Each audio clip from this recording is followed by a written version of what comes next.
सभी को नमस्कार। आज हम सभी यहाँ पर एकत्रित हुए हैं राष्ट्रीय बालिका दिवस का समारोह मनाने के लिए। आज हम सब प्रत्येक बेटी के स्वाभिमान और उत्थान के अपने संकल्प को दोहराते हैं।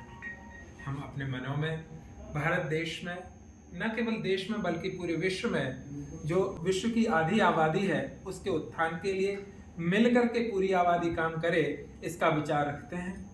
सबसे पहले हम कार्यक्रम की शुरुआत में मंगलमय आचरण के लिए सबसे पहले देवी जी के समक्ष पुष्पमाला दीप प्रज्वलन करके और पुष्पमाला के द्वारा मंगलाचरण करेंगे।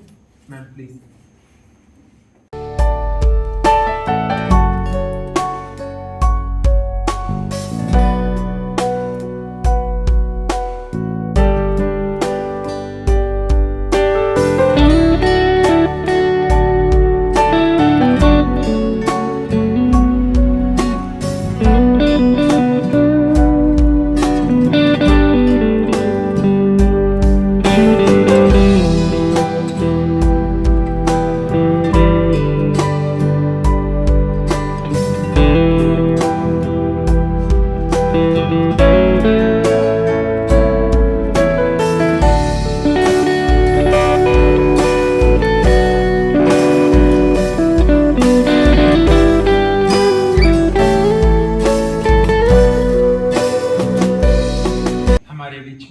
हमारे विद्यालय की प्रभारी प्राचार्य महोदया श्रीमती शोभा प्रजापति मैडम, हमारे विद्यालय के HM sir Shri Rathore sir और हमारे हिंदी विभाग के अध्यक्ष श्रीमती मीना कपूर मैडम यहाँ पर मंच पर आसीन है। हम सभी उनका तालियों से स्वागत करते हैं।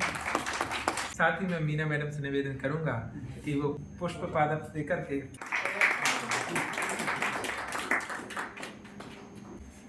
मैं आज के कार्यक्रम की शुरुआत एक श्लोक से करना चाहूँगा, जिसमें कुछ महान स्त्रियों के संबंध में विचार किया गया है। या गार्गी श्रुत चिंतने नृपनये पांचालिका विक्रमे लक्ष्मी शत्रु विदारणे गगनम् विज्ञानांगणे कल्पना इंद्रोद्योगे पथे च खेल जगते ख्याताभितः सायिना सेयं स्त्री शकलासु दिक्षु सबला सर्वैः सदोत्साह्यताम्। वह स्त्री ही है जो समस्त दिशाओं से सबल है, समस्त दृष्टिकोणों में सक्षम है और वो हमेशा ही उत्साह को प्राप्त हो, ऐसी भावना के साथ में यहाँ पर श्लोक था। मैं कार्यक्रम में ही सबसे पहले एक मधुर सी कविता लेकर के बुलाना चाहता हूँ श्रीमती चेतना खम्बेटे मैडम को। वो आए और कार्यक्रम के शुरुआत में ही एक अच्छी सी कविता सुनाए। Madam please. और नमस्ते। आज राष्ट्रीय बालिका दिवस के अवसर पर मैं एक कविता प्रस्तुत कर रही हूँ जिसका शीर्षक है तुम लड़की हो तुम्हें क्यों पढ़ना है।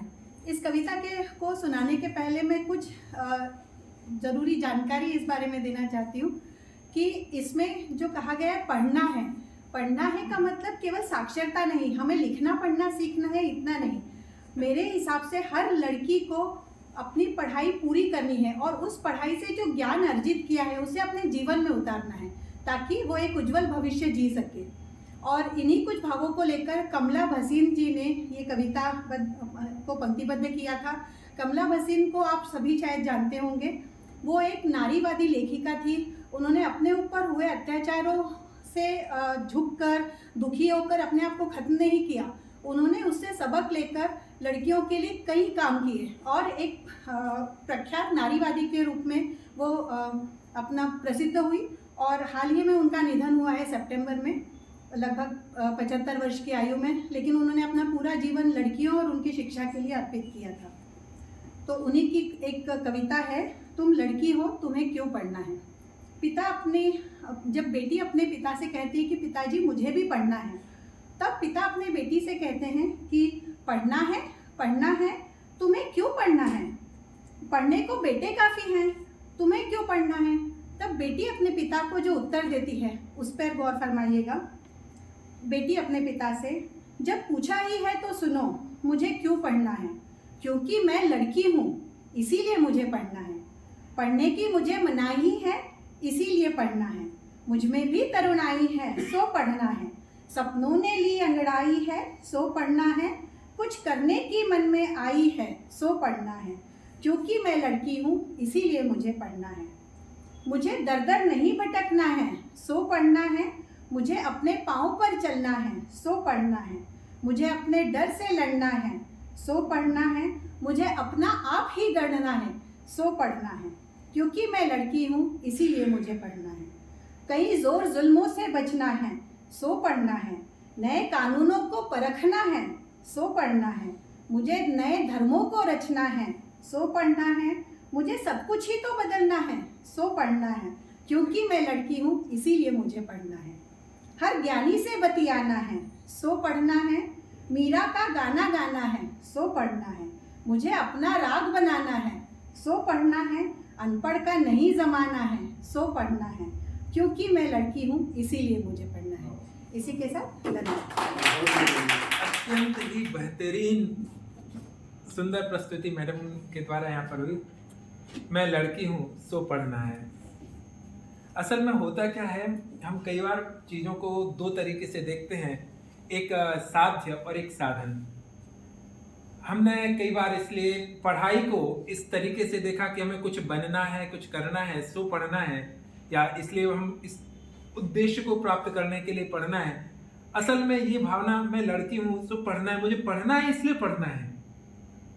पढ़ने के लिए कोई लक्ष्य को नहीं पाना है, कोई उसके द्वारा कोई साध्य को नहीं प्राप्त करना है। ये पढ़ना कोई साधन नहीं है। लड़की को अगर कुछ करना है तो क्यों करना है, ये सवाल करना ही गलत है। क्यों पढ़ना है, ये सवाल ही गलत है। असल में पढ़ना, कुछ करना स्वतः सुखाय हो, आनंद की प्राप्ति के लिए हो, अपने आप में साधन ना होकर के साध्य हो, तो ऐसी बात यहाँ पर रखी मैडम ने। बहुत ही सुंदर कविता।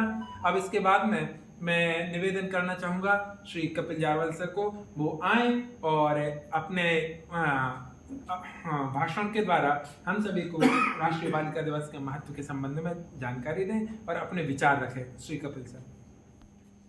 एक बार फिर आप सभी को बहुत बहुत नमस्कार। मैं कपिल जारवाल आपके बीच में कुछ इस तरह से शुरू करना चाहूँगा अपने विचारों को। परम आदरणीय मुख्य अतिथि महोदया Shobha Prajapati madam, HM sir, Shri CS Rathore sir, madam Meena Kapoor एवं आप सभी के समक्ष ओरी चिड़ैया नन्ही सी चिड़िया अंगना में फिर आ जाए। ओरी चिड़ैया नन्ही सी चिड़िया अंगना में फिर आ जा रे। अंधियारा है घना और लहू से सना, किरणों के तिनके अंबर से चमके अंगना में फिर आना रे। शायद यही कारण था कि हम सभी को फिर से जागरूक होना पड़ रहा है उस नन्ही चिड़िया के प्रति, उस बालिका के प्रति जिसे आज हम मना रहे हैं राष्ट्रीय दिवस के रूप में। कारण बहुत सारे हो सकते हैं, पर उन्हें ही हमें ही उन्हें दूर करना है। एक वाक्य बताना चाहूँगा, बड़ा ही मर्म सा वाक्य है कि 1999 के दौरान मैं एक ट्रेन के सफ़र में जा रहा था और स्लीपर कोच में बैठा हुआ था। सुबह 4:30 बजे बड़ौदा और अहमदाबाद के बीच कहीं पर ट्रेन रुकी थी। सुबह 4:30 बजे कड़कड़ाती ठंड में, दिसंबर में कड़कड़ाती ठंड में सब कंबल लपेटे हुए, शॉल लपेटे हुए दुबक के सो रहे थे कोच में, और अचानक से तीखी सी आवाज आ रही थी ट्रेन में। फिर किसी ने सुना, एक की नींद खुली, दो की नींद खुली, फिर नींद खुलते खुलते सभी की नींद खुली। और एक बड़ा ही दर्दनाक सा दृश्य था कि एक नन्ही सी बिटिया बिना कपड़ों के एक सीट के नीचे वहां तड़प रही थी, लग रही थी ठंड से, उसे कोई छोड़ गया था। बोलने में भी दर्द महसूस होता है। सोचने में आप सोचिए कि क्या कारण रहा होगा उस माँ का, उस पिता का, जिन्होंने उस वक्त इतना कठोर निर्णय लिया कि अपनी नन्ही सी नवजात बेटी को वहां ट्रेन में छोड़कर वो चले गए। फिर लोग इकट्ठे हुए और चर्चा हुई और फिर पुलिस को बुलाया गया और फिर बहुत सारी बातें हुई। कारण यही तो नहीं है राष्ट्रीय बालिका दिवस का। हम ऐसा क्या कर रहे हैं कि उस बालिका के लिए अब हमें सचमुच कुछ करना पड़ेगा कि हाँ, उसे पढ़ना पड़ेगा, बेहद जरूरी है। पढ़ना क्यों जरूरी है? दूसरा वाक्य मैं कहना चाहूंगा कि देखिए, विडंबना इस पुरुष प्रधान समाज की, मैं पति हूं, मेरी पत्नी, मैं घबराता हूं कि मेरी पत्नी अकेले सिर्फ 60 किलोमीटर की दूरी ना तय करे बस से। कहीं ऐसा तो नहीं कोई असामाजिक तत्व उसे परेशान करेगा? हाँ, ऐसा बहुत जगह होता है। कारण कहीं ना कहीं ये हो सकता है कि मुझ में उतनी शिक्षा नहीं आए कि मैं भी महसूस करूं कि मेरी शिक्षित पत्नी वो भी सफर कर सकती है। हो सकता है कि हमारे शिक्षण में हमने शुरू से ही कहीं कमी रखी है कि दोनों को बराबर सोचने दिया जाए, दोनों को बराबर समझा जाए और दोनों को बराबर ही बढ़ाया जाए और दोनों एक दूसरे का सम्मान करना सीखें। आज इस समाज में अगर हम बच्चियों के लिए, बालिकाओं के लिए अकेले जाने से डर रहे हैं तो उसमें कहीं ना कहीं हमारी सोच में परिवर्तन लाना है। और ये परिवर्तन कई परिवारों में आ चुका है, लेकिन अभी भी बहुत सारे परिवारों में नहीं आया है। मुझे खुशी है कि आज शोभा मैडम, मीना मैडम, प्रतिमा मैडम, चेतना मैडम, कीर्ति मैम और हमारे माफ कीजिए मैडम नाम बोल रहा हूँ, नेहा मैम, आप लोग हैं। तो इसके पीछे कारण क्या है? कहीं ना कहीं वो नन्ही चिड़िया एक दिन माँ बनी और वो एक दिन आपकी माँ थी, जिन्होंने जागरूक रहकर आपको आज इस मुकाम तक पहुंचाया। वही जागरूकता हमें पूरे समाज में 100% लानी है। संतोष यादव, शायद आप लोग नहीं जानते होंगे, एक सामान्य सा नाम है। संतोष यादव हरियाणा की एक बेटी थी जिन्हें बचपन से ही पढ़ना चाहती थी, आगे बढ़ना चाहती थी। तो माँ बाप ने कहा वही बात, क्या करेंगी पढ़ के, तेरा तो शादी ब्याह कराना, छोटी सी उम्र में ब्याह हो जाता है। कई जगहों पर, हरियाणा, राजस्थान और कई जगहों पर संतोष यादव ने कहा ठीक है, अगर भैया को पढ़ाओगे ठीक है, आपको मेरी शादी जल्दी करनी है ना, ठीक है कर देना, लेकिन एक शर्त पे कर देना कि मैं जो पढ़ना चाहूँ, जैसा पढ़ना चाहूँ, मेरी शिक्षा पहले पूरी करना, उसके बाद आप जहाँ चाहो मैं वहाँ शादी करूँगी जिस दिन कहोगे। घर से निकली, लड़की है, सामान्य शासकीय स्कूल में एडमिशन ले लेते, लड़की है, पढ़ लेगी। संतोष यादव हौसले के बुलंद तय किया कि अब तो अच्छे से ही पढ़ूंगी। जैसे 11th क्लास में पहुंची, हायर स्टडीज के लिए माँ बाप से जिद करी, नहीं मैं दिल्ली जाकर पढ़ूंगी, और दिल्ली जाकर उसने पढ़ना शुरू किया। दिल्ली से उसका सिलेक्शन हुआ, राजस्थान पहुंची, अरावली हिल्स में वहाँ हॉस्टल्स में पढ़ रही थी। वहीं पर उसने अचानक देखा अरावली नीचे में कुछ लोग माउंटेन क्लाइंबिंग कर रहे थे। उसने देखा लोग कुछ गायब हो रहे, दूर जाकर फिर वो भी वहां गई और पूछा कि क्या मैं आपको ज्वाइन कर सकती हूँ, क्या मैं भी सीख सकती हूँ। जब संतोष यादव को मौका मिला उन्होंने कहा हाँ क्यों नहीं। संतोष यादव को आश्चर्य हुआ, तो लड़कियों ने मुझे हाँ क्या किया। पहली बार उसने अरावली रेंज में माउंटेन क्लाइंबिंग सीखी, वहां से बढ़ते बढ़ते वहीं से सीधे उसने अब छुट्टियों में जैसे ही उसका सेमेस्टर खत्म हुआ, घर जाना था, नहीं गई, सीधे वो अपने नेक्स्ट एक्सपीडिशन के लिए उसने अपना नाम एनरोल किया और सीधे कंटिन्यू करते हुए वो पहुंच गई एवरेस्ट माउंटेन क्लाइंबिंग में। और संतोष यादव आज दुनिया की पहली लड़की है जिसने एक बार नहीं 2 बार एवरेस्ट की फतह हासिल की है हिंदुस्तान की तरफ से। पहली लड़की है, आश्चर्य की बात है। इसीलिए राष्ट्रीय बालिका दिवस मनाया जा रहा है कि कहीं हम सबको, इस समाज को बदलना है। उस लड़की को, वो एक सेंटेंस कहा जाता है, pretty face, what a pretty girl, pretty lady, नहीं, जरूरत है प्रेटी माइंड की, स्ट्रेंथ की। इस चीज को हमें बदलना होगा, इस समाज को हमें बदलना होगा और ऐसे ही आगे बढ़ाना होगा, क्योंकि कहीं फिर ऐसा ना हो कि मैं किसी दिन कहीं से गुजरूं और फिर मुझे कहीं से आवाज आए, ये बच्ची यहाँ अकेली क्यों तड़प रही है, ये डर क्यों रही सड़क पर निकलने से। निर्भया केस, ऐसे बहुत सारे केस हैं। जागरूकता हमें ही हमारे समाज में लाना है और मुझे उम्मीद ही नहीं, यकीन है, क्योंकि मैं खुद इसे अपने घर से शुरुआत कर रहा हूँ। बस इन्हीं शब्दों के साथ इस राष्ट्रीय बालिका दिवस को हम हमारे अंतर्मन में उतारें। धन्यवाद एवं शुभ। बहुत बहुत धन्यवाद सर, कपिल सर के लिए बहुत बहुत धन्यवाद।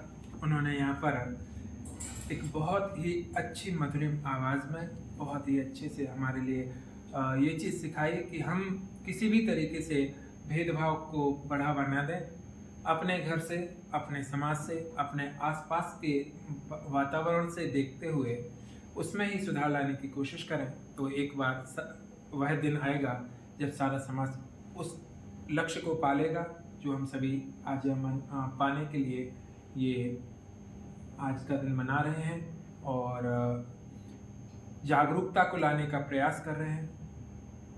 असल में राष्ट्रीय बालिका दिवस भारत सरकार की ओर से शुरू किया गया एक जागरूकता कार्यक्रम है जो 2008 में महिला एवं बाल विकास मंत्रालय के द्वारा शुरू किया गया। सोच ये थी कि देश की पहली महिला प्रधानमंत्री श्रीमती इंदिरा गांधी, जिन्होंने प्रधानमंत्रित्व के रूप में शपथ ली थी, वो दिन आज का ही 24 जनवरी का है, 1966 की बात है। सबको लग रहा था कि ये एक गुड़िया को बिठा देंगे, फेस बना देंगे और हम सरकार चलाएंगे।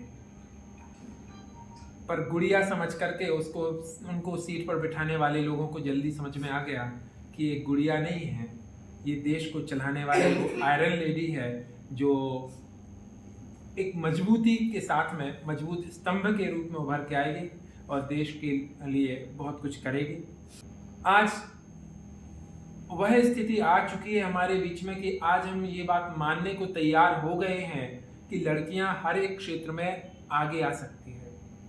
कम से कम समाज का बहुत कुछ हिस्सा ये मानने लगा है। फिर भी अभी कहीं ना कहीं कुछ हिस्सा ये भी मानता है कि नहीं रहने दो। तो हमें एक तो उस हिस्से को भी ये बात सिखानी है, समझानी है। एक शिक्षक के रूप में हम लोगों का दायित्व है कि ना केवल लड़कियों को पढ़ाएं बल्कि अभिभावकों के लिए भी इस चीज़ के लिए चेतनत्व लेकर के आए, शिक्षित करें कि भाई भेदभाव का दृष्टिकोण ना रखें। इस संबंध में अब एक कविता प्रस्तुत करने के लिए मैं बुला रहा हूँ हमारे यहाँ पर हमारे बीच में उपस्थित रश्मि मिश्रा मैडम को कि वो आए और एक काव्य पाठ के द्वारा हम सब लोगों के लिए इस संबंध में और अच्छे से जागरूक करें। सर्वप्रथम आदरणीय मंचासीन को नमन। कुछ पंक्तियाँ उन बालिकाओं के नाम कि जिन्होंने अपनी कार्यों से इतनी बुलंदियों को छुआ कि सचमुच उन्हें नमन करने का मन करता है। चाहे वो लॉकडाउन में वो लड़की भी जो अपने पिता को साइकिल पर बिठाकर घर तक ले गई हो, उसको भी मैं नमन करना चाहूँगी। बोए जाते हैं बेटे, बोए जाते हैं बेटे, उगाती हैं बेटियाँ, खाद पानी बेटों को, खाद पानी बेटों को लहलहाती हैं बेटियाँ, और एवरेस्ट की चोटी तक धकेले जाते हैं बेटे, और चढ़ जाती हैं बेटियाँ, चढ़ जाती हैं बेटियाँ। अब एक कविता जो मेरे दिल के बहुत करीब है लड़कियों के लिए। ओस की एक बूंद सी होती हैं बेटियाँ, ओस की एक बूंद सी होती हैं बेटियाँ, स्पर्श खुरदुरा हो तो रोती हैं बेटियाँ, स्पर्श खुरदुरा हो तो रोती हैं बेटियाँ। रोशन करेगा बेटा तो बस एक ही कुल को, रोशन करेगा बेटा तो बस एक ही कुल को, दो दो कुलों की लाज संजोती हैं बेटियाँ, दो दो कुलों की लाज संजोती हैं बेटियाँ। कोई नहीं है दोस्तों एक दूसरे से कम, कोई नहीं है दोस्तों एक दूसरे से कम, हीरा अगर है बेटा तो मोती हैं बेटियाँ, हीरा अगर है बेटा तो मोती हैं बेटियाँ। विधि का विधान है, विधि का विधान है, यही दुनिया की रीत है, मुट्ठी में भरे नीर सी होती हैं बेटियाँ, मुट्ठी में भरे नीर सी होती हैं बेटियाँ। धन्यवाद। बहुत बहुत धन्यवाद मैम एक ऐसी भावुक प्रस्तुति के लिए।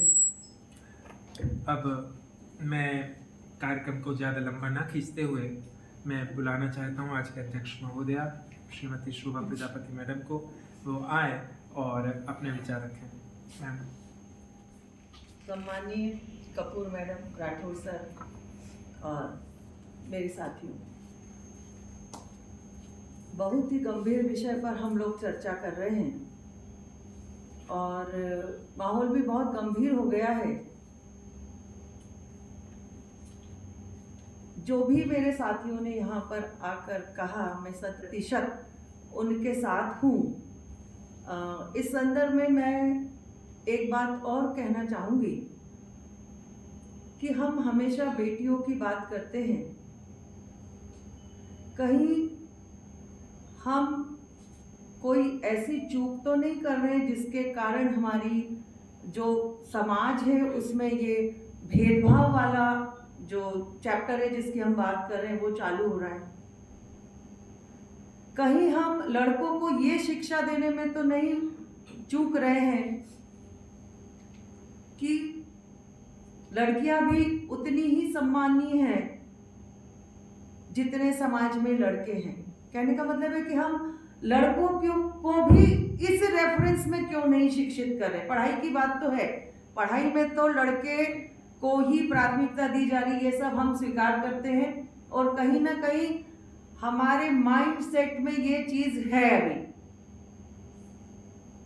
तो हम उस माइंड सेट को बदलने की कोशिश में बहुत पीछे रह रहे हैं अभी भी। हम कितने भी पढ़े लिख जाते हैं हम, और स्पेशली मैंने देखा है कि महिलाएं भी इस तरह का भेदभाव करती है, उसे भी लड़का ही चाहिए।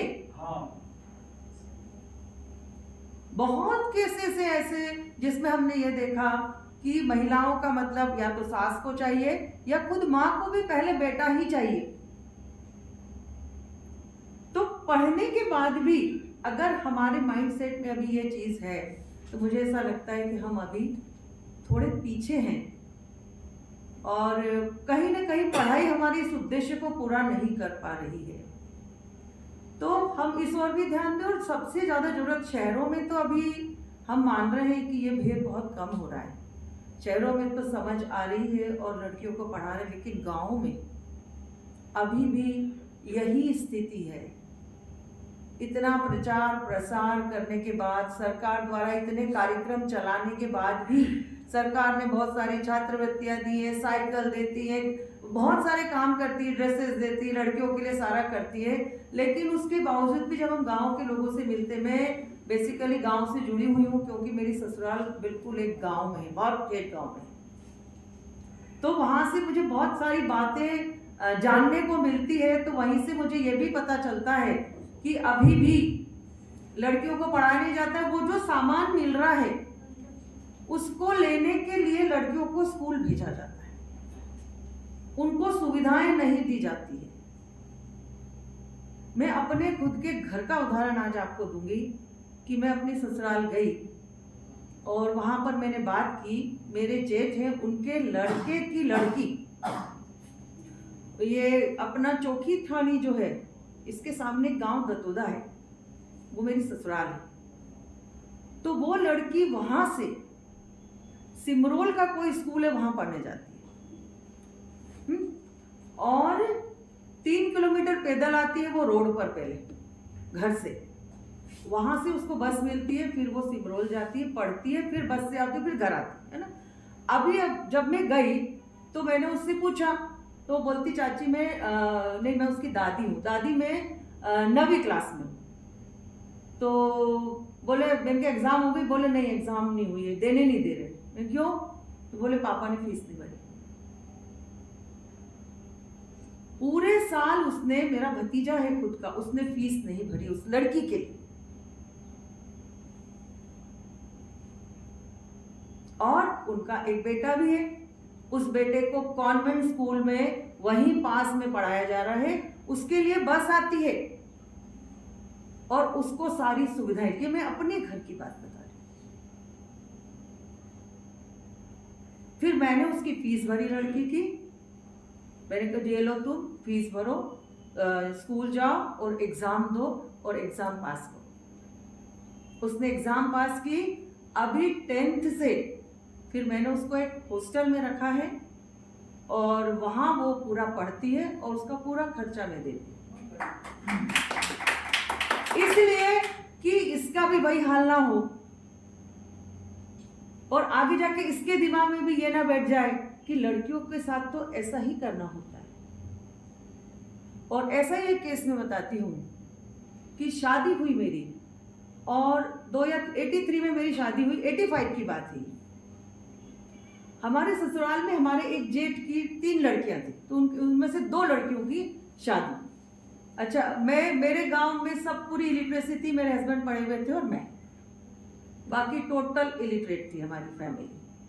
तो हमारे 2 लड़कियों की शादी थी। अब उस समय 1-2 साल में मैं इतना नहीं जान पाई थी, क्योंकि शादी के बाद ही हम लोग बाहर चले गए थे। तो जब शादी में हम आए या बात चली तब तो मैंने मेरे हस्बैंड से पूछा कि ये लड़कियां कितनी बड़ी बड़ी हैं। तो बोले एक 14 साल की, एक 15 साल की। मुझे तो स्ट्राइक हुआ, तो मैंने कहा मैं बात करती हूँ भैया से। तो मेरे को बोलते तेरे को बात करने से कोई मतलब नहीं, वो उनकी मेंटालिटी वो सब सेट है और वो वैसा ही करेंगे। मैंने कहा नहीं, एक प्रयास अपने को करना चाहिए। और हम घर आए, मैं जिद करके घर आई, मैं ससुराल आई। मैंने पहले अपनी उनसे पूछा, लड़कियों से जेठ, कि तुमको शादी करना है?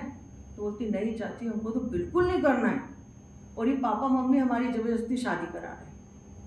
मैंने कहा ठीक है फिर मैंने अपने जेठ से बात की। उस समय बहुत पर्दा था, नहीं बात कर सकते थे, मैंने की और मैंने उनको बोला अगर आपने ये शादी नहीं रोकी तो मैं पुलिस में जाऊंगी और जरूर जाऊंगी। तो मेरे हस्बैंड को बोलते देख तेरी औरत कैसे बात कर रही। मैंने कहा मैं जो भी बात कर रही हूँ मैं सही बात कर रही हूँ। छोटी और इतनी दुबली पतली छोटी छोटी सी लड़की जिनको शायद ही शादी के बारे में पता भी होगा, और फिर मेरे डर से उन्होंने वो शादी रोकी और फिर 5 साल बाद उनकी शादी हुई और वहां से तो रिश्ता टूट गया। गांव वाले तो छोड़ देते, इतने साल हम नहीं रुकेंगे करके, और उन दोनों की शादियां रुकी और फिर वो 18 साल की हुई और उसके बाद उनकी शादियां हुई। आज तक मुझे वो कहती है कि चाची सिर्फ आपके कारण ये हुआ, नहीं तो हमको कहाँ कौन से गांव में और कैसे जाना पड़ता, और हम भी वही सब करते। तो मैंने अपने जीवन में इनको अपनाया है और मैं कहीं भी लड़कियों को देखती हूँ इस हाल में तो मैं जरूर उनकी मदद करती हूँ, आउट ऑफ वे जाके करती हूँ, कहीं भी मेरे परिचित हो या ना हो। घरों में बाइयाँ आती काम करने, उनकी बच्चियों को भी कोई ज़रूरत लगती है पढ़ाई के मामले में, अगर उनको फीस नहीं भरी जा रही, उनको स्कूल नहीं भेजा जा रहा है, तो मैं उन सब में उनकी मदद करती हूँ। तो मेरा यहाँ कहना ये, मैं अपनी तारीफ नहीं कर रही हूँ, मेरा कहना ये कि अगर हम अपने घर से इसको शुरू करें और हम व्यक्तिगत रूप से घर, अब तो हम सब पढ़ लिख गए और हमारे घरों में तो ऐसा होता नहीं है, लेकिन हमारे सामने अगर ऐसा कुछ हो रहा है तो हम उसको जरूर रोकने का प्रयास करें, और हमारा एक प्रयास एक लड़की को एक बहुत अच्छा जीवन दे सकता है। और दूसरी बात, हम लड़कों को भी सिखाएं कि रिस्पेक्ट द गर्ल, लड़कियों की रिस्पेक्ट करो।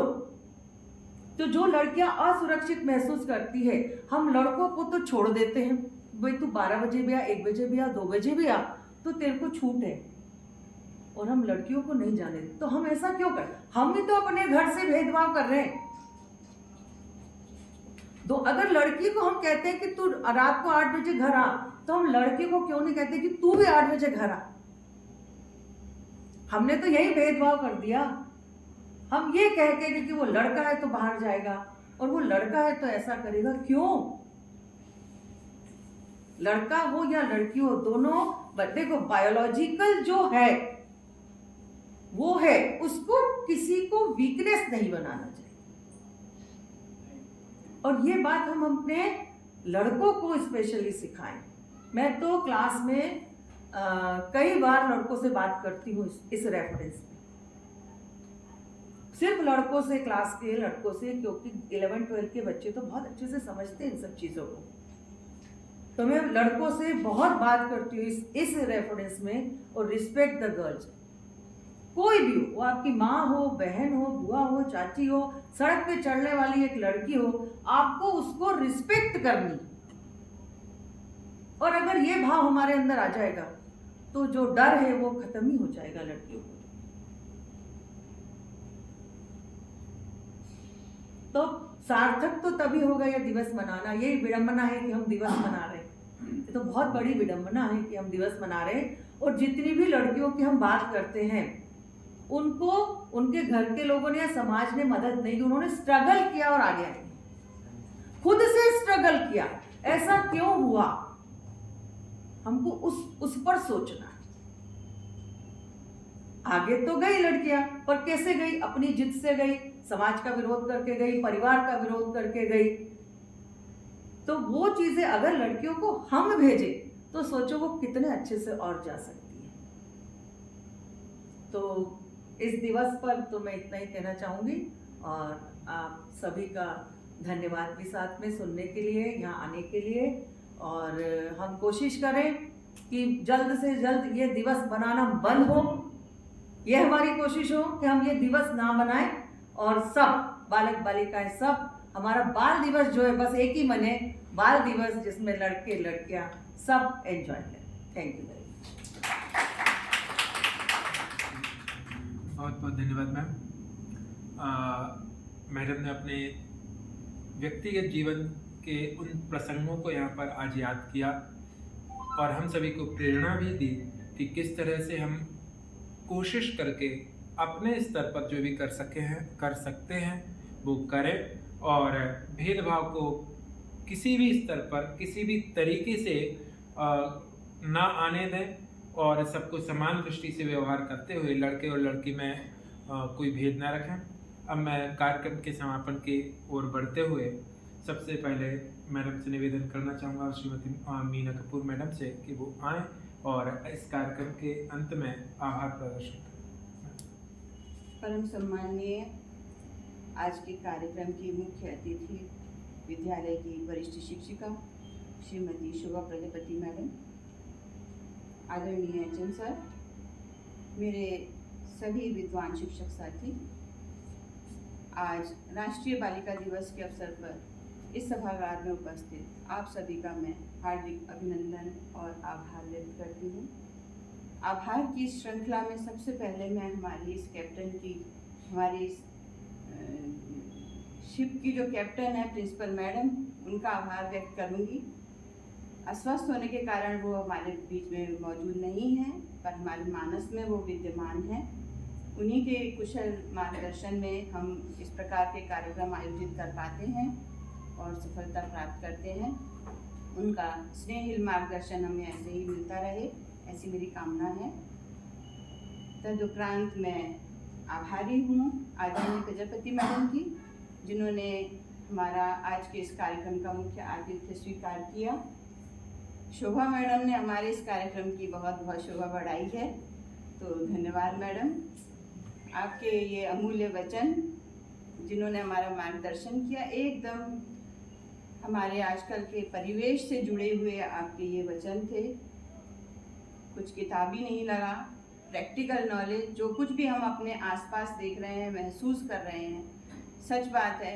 ये सब बातें हमारे घरों से ही शुरू होती हैं, पर हम अपने घर में तो नज़रअंदाज कर देते हैं और बाहर की हमको दिख जाती हैं। तो हम अपने घरों से ही शुरू करें, कहीं ना कहीं हम सूक्ष्म रूप से देखें, अपने आसपास घटित हो रही घटनाओं को देखें, तो सच में हम पाएंगे कि कहीं ना कहीं हम भी इसके भागी होते हैं। बालिका दिवस मनाया जा रहा है। हमारे देश के काफ़ी कुछ स्त्रियां, काफ़ी कुछ महिलाएं जो हैं आगे बढ़ रही हैं। हम कहते हैं कि हमारा देश आगे बढ़ रहा है, आधी आबादी हमारी काफ़ी विकसित हो रही है।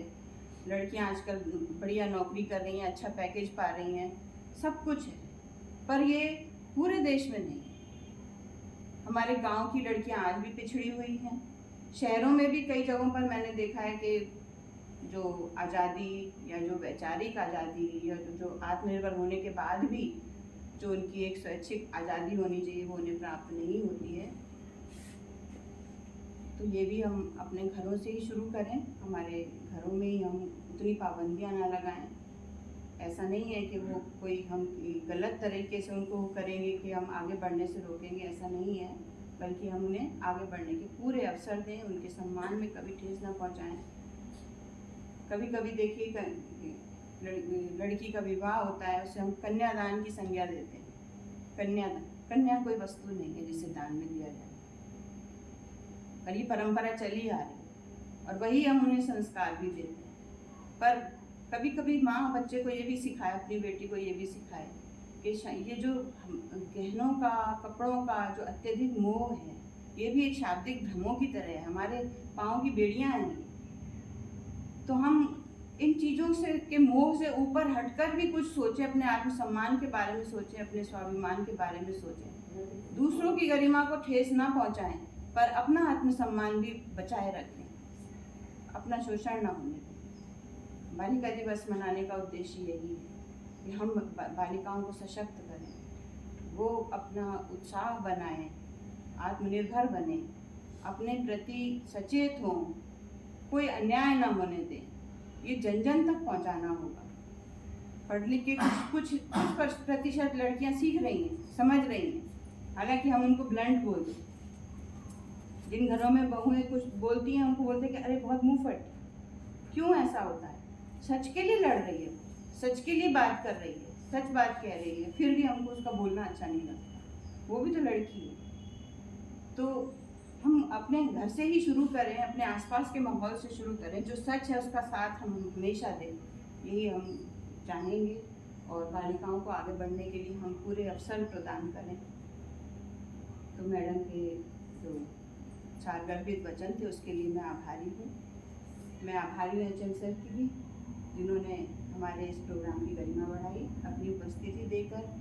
मैं आभारी हूँ आज के जो हमारे प्रतिभागी शिक्षक थे, चेतना मैडम की, एकदम शॉर्ट नोट, बहुत अच्छा लगा मैडम।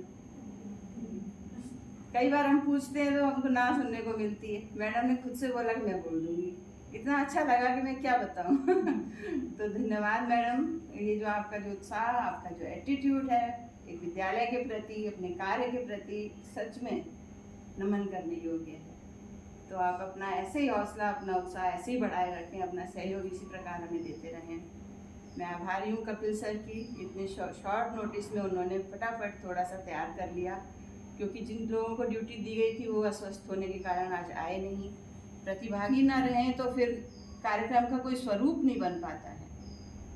अब तो पहले ही बहुत छोटा कार्यक्रम था, बच्चे होते हैं तो कार्यक्रम थोड़ा बड़ा हो जाता है, बच्चे नहीं है, फिर शिक्षक साथियों के द्वारा करना है, सीमित करना है, और उस सीमित में भी हमारे पास 3 में से 2 प्रतिभागी नहीं रहे, तो उस कार्यक्रम का क्या रूप बनता। तो ऐसे समय में आप दोनों ने एकदम से डूबते को तिनके का सहारा दे दिया, मतलब हामी भर दी। तो सच में मैं बहुत नतमस्तक हूँ कपिल सर, धन्यवाद। आपने इसके लिए आप तैयार हो गए और यहाँ इतना अच्छा आपने भाषण बोला, मार्मिक, एकदम दिल को छू लेने वाला। मैं आभारी हूँ रश्मि मैम की। रश्मि मैम ने भी बहुत अच्छी कविता, एकदम रेलेवेंट प्रासंगिक कविता हमको सुनाई है। और बहुत बहुत सारी कविताएं हम पढ़ते रहते हैं, वैसे देखते हैं, सुनते हैं, पढ़ते हैं, सब कुछ है, पर फिर भी मौके पे अगर इस प्रकार के शब्द और इस प्रकार की भाव हमको जब सुनने को मिलते हैं तो सच में वो दिल को छू जाते हैं। तो धन्यवाद मैडम, मैं आभारी हूँ सुधीर सर की, सुधीर जैन सर की। कंपेयरिंग करी उन्होंने और बहुत बढ़िया कंपेयरिंग करी, अच्छा लगा। अपनों का ऐसे छोटे भाई बहनों का सहयोग मिलता रहे, बहुत अच्छा लगता है ऐसे। और मैं आभारी हूँ यहाँ उपस्थित सभी दर्शकों की, हमारे शिक्षक साथियों की, जिन्होंने अपनी उपस्थिति देकर हमारे कार्यक्रम को गौरवान्वित किया। आप सभी का एक बार बहुत बहुत धन्यवाद।